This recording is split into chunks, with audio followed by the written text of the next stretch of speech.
Satyabhama Institute of Science and Technology, Chennai.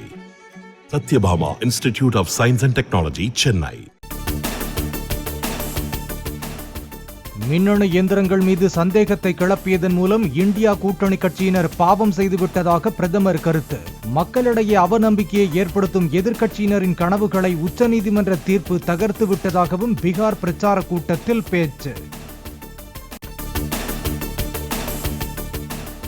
இரண்டாம் கட்ட தேர்தலில் வாக்களித்தவர்களுக்கு நன்றி தெரிவித்தார் பிரதமர் மோடி.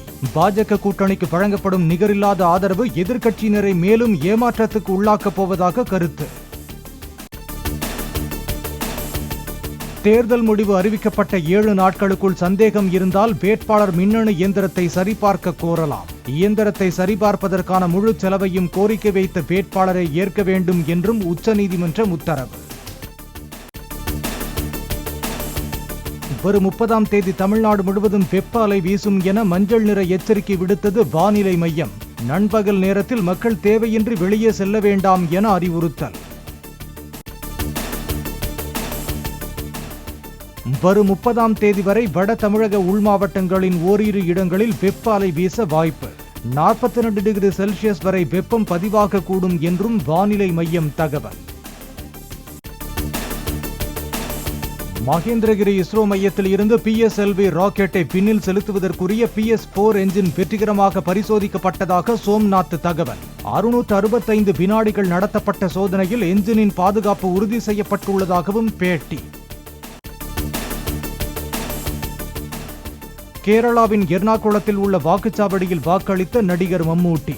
நடிகர்கள் திலீப், ஃபகத் ஃபாசில், டொவினோ தாமஸ் உள்ளிட்டோரும் வாக்களித்தனர். பெண்ணுக்கு தாய் வீட்டில் தரும் சீதனத்தில் கணவனுக்கு எந்த உரிமையும் இல்லை என உச்சநீதிமன்றம் உத்தரவு. குடும்பத்தினர் வழங்கும் சீதனம் பெண்ணின் சொத்தாகவே கருதப்படும் என்றும் அறிவிப்பு. ராஜஸ்தானில் மொத்தமுள்ள 25 மக்களவை தொகுதிகளில் 13 தொகுதிகளில் வாக்குப்பதிவு. சுட்டெரித்த வெயிலை பொருட்படுத்தாமல் வரிசையில் காத்திருந்து வாக்களித்த மக்கள். மேற்கு வங்க மாநிலம் சந்தேஷ்காலியில் நில அபகரிப்பு, பெண்கள் மீதான பாலியல் வன்கொடுமை புகார்கள் தொடர்புள்ள இடங்களில் CBI சோதனை.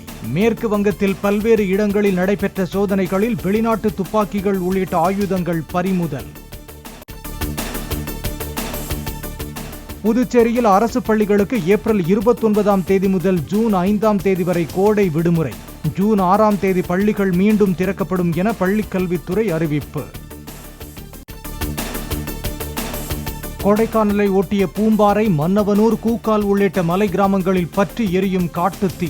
வன விலங்குகளும் பறவைகளும் இடம்பெயரும் சூழல் ஏற்பட்டுள்ள நிலையில் தீயை அணைக்க முடியாமல் வனத்துறை திணறி வருவதாக தகவல். பிரதமர் இலவச லேப்டாப் திட்டம் என்ற பெயரில் சமூக வலைதளங்களில் பரவும் தகவலை நம்பி அதில் உள்ள இணைப்பை கிளிக் செய்ய வேண்டாம்.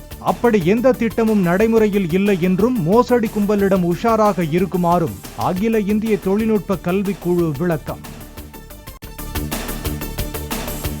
சென்னையில் பேருந்து நிறுத்தத்தில் நிற்காமல் செல்லும் மாநகர பேருந்துகள் குறித்து 149 என்ற தொலைபேசி எண்ணில் புகார் அளிக்கலாம். பேருந்து வழித்தட எண், பதிவு எண்ணுடன் புகார் அளிக்கலாம் என மாநகர போக்குவரத்து கழகம் அறிவிப்பு.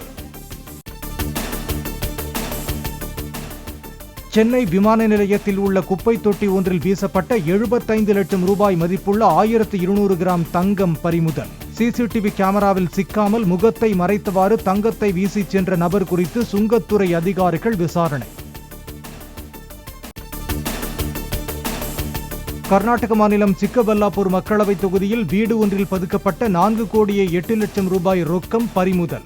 வாக்காளர்களுக்கு லஞ்சம் கொடுப்பதற்கு பதுக்கியதாக பாஜக வேட்பாளர் K. சுதாகர் மீது போலீசார் வழக்கு பதிவு. தமிழ் திரையுலகில் புதிய படங்கள் வெளியீட்டில் நீண்ட காலமாக கட்ட பஞ்சாயத்து இருப்பதாக இயக்குனர் KS ரவிக்குமார் தகவல். தனது படங்கள் பஞ்சாயத்தில் சிக்கும் அளவுக்கு தான் நடந்து கொள்வதில்லை என்றும் KS ரவிக்குமார் விளக்கம். Satyabhama Institute of Science and Technology, Chennai. Satyabhama Institute of Science and Technology, Chennai.